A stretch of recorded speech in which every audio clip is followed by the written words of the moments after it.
It's really a collaboration between Herve and I, where it comes with a beautiful design, and then we try to foresee every little detail that's going to make it a nice fitted dress. I mean, I believe that we are not, we were trained for a long time, so we know more or less what's going to work, and that's the idea of the concept of that collection, is to try to answer the need of different kind of body types, and that you cannot necessarily find somewhere else. For everybody? Absolutely not, because when you look at what you look at the magazine and what you look at the street, there is absolutely no connection, except a couple of big numbers like the Balenciaga sneakers. There is still a couple of things that you follow. But besides this, also women became so independent that who are we to impose something to a woman? They do whatever they want. It's ugly. I can guarantee you, when you leave in the morning and you look ugly, you will never leave the house. So I'm not really worried about ugly fashion, because women are much smarter than the fashion system. So I'm perfectly confident in that. I want to say that this looks like being a niche for now, and maybe also a trend that doesn't look like it's gonna last for too long. Also because when you see the people dressed, even in the street, how many people wearing ugly fashion do you see? You see a couple once in a while, but the rest of the people are trying to come with the most elegant or the most, comfortable. Or I mean, I'm looking all around. There is not one woman who is coming straight from the runway, you know what I mean? With the big shoes and that. So I'm not worried at all. The fashion system creates their own monsters. Are they real? I think they're just fictive. That is something so silly. There is absolutely no reason. It's not a question of superstition, whatever. So Daisy, it's like, it just makes me happy. So if it's done with taste and elegance, I have no problem with that. In the 50s, in the 60s, designers were imposing a line. Now women are so independent. I mean, the power, the complete equal. I mean, there is no, everybody can do whatever they want. So I think there is no rules to follow. In the US, there is that rule that after September 4th, you're not supposed to wear white. Ah yeah, that's ridiculous. So what did they do to be able to wear white? They came up with the winter white, which is slightly dirty. Ivory, exactly. But no, all these rules are now, and again, it's more about taste, elegance, and the way you're going to present and put yourself and wear what you. That's going to be more. That's going to be important.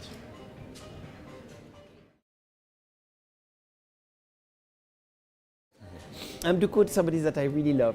I worked for Carolina Herrera for 15 years. And her best fashion advice was a full-length mirror before she leaves the house. And you know what? Kind of true. Because it's not a question of, at the end, you do it for yourself, but you do it also. How do you want to be perceived by the guests or the people you are to? That's your job. I have nothing to say. But if she's following a trend, if she's following something and she doesn't feel confident in her dress, she loses completely.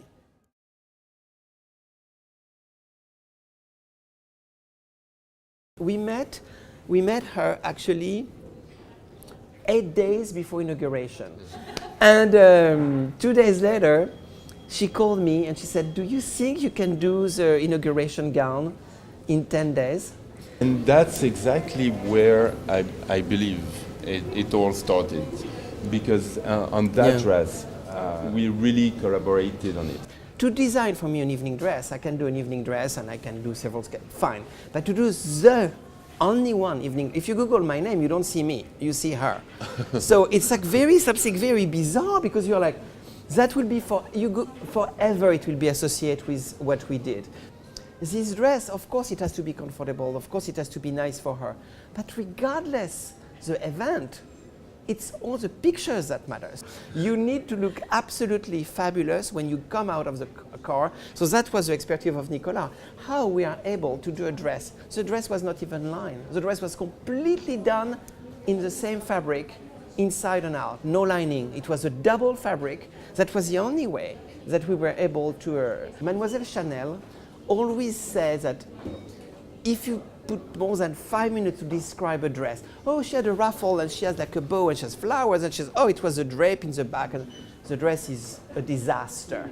You need to be in 2 seconds, be able to. So when you do this on the first AD, if I just do this line, immediately you know that's the first AD. The economy of words, the economy of design, that's what makes this dress possible.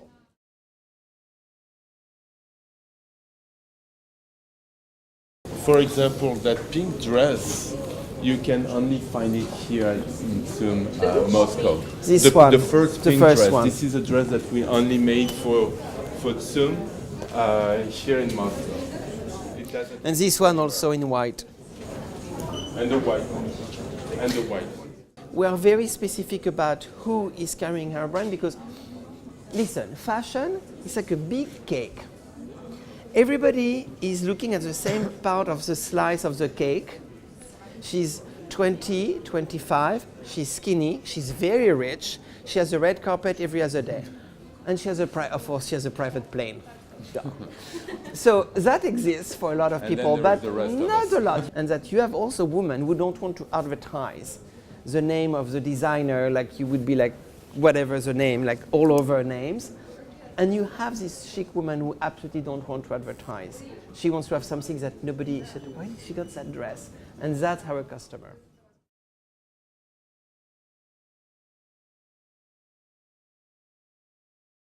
We were trying to find a way to, there is always this spot in a woman.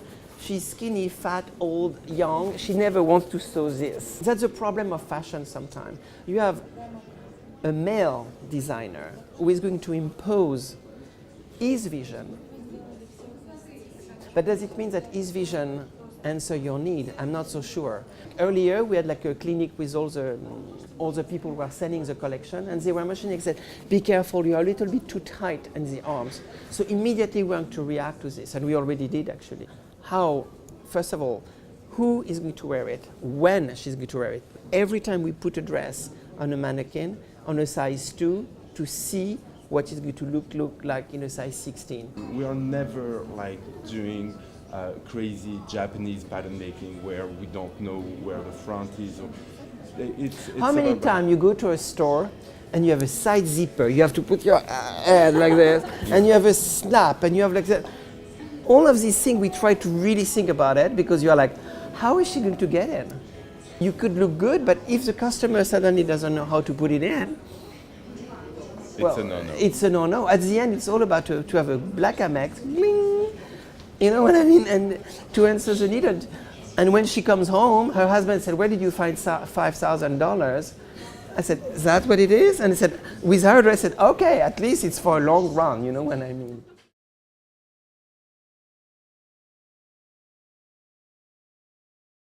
For me, there is none, because you suddenly, you just put your focus on one person. If you're lucky and you meet, I was lucky when I was young and until now, to meet like extraordinary women. I'm going to give you one example. That's funny actually. It has nothing to do with the current festival, it's the previous one. One day, I was coming back from vacation from Christmas. You go back, after the holiday, it's Monday morning, and you look on your computer, and you have 2 emails. The first one was to create a dress for Michelle Obama for a state dinner with the French president, was before. So I was like, okay. And my next email was Harper's Bazaar was looking to do a dress for Lady Gaga with 3 words, naked, plastic, and lace. So between a state dinner for a first AD and Lady Gaga was to be naked, you have a big, you have a big stretch. So you have to it's not like a muse, it's just like you have to answer the need of what your job is asking you. If you only go to one person, I think that every person, if they're really strong, you have to be like, you know, like you spend. Even when you build your collection, when we do all this, all the information and inspiration that we are going to get are not coming from one book or one lady or No. one book. Look at this chair. It's completely inspired by 18th century chair. And you know what? We're in 2019 and we can still sit on it. So the fact that when we are designing a dress, when we design a dress, we are trying to see that we are not trying to design a dress for 6 months. It's not fair. I think I'm going to do a demonstration in the street. I said, okay guys, it's over. When a dress is good, it's not only for 6 months. So our dresses are like sold out and they are not only for like, seriously, it's... The classic design that you can Yeah, order I mean, and I still have 2 reorder. arms and 2 legs. It's not At one something that point, you know.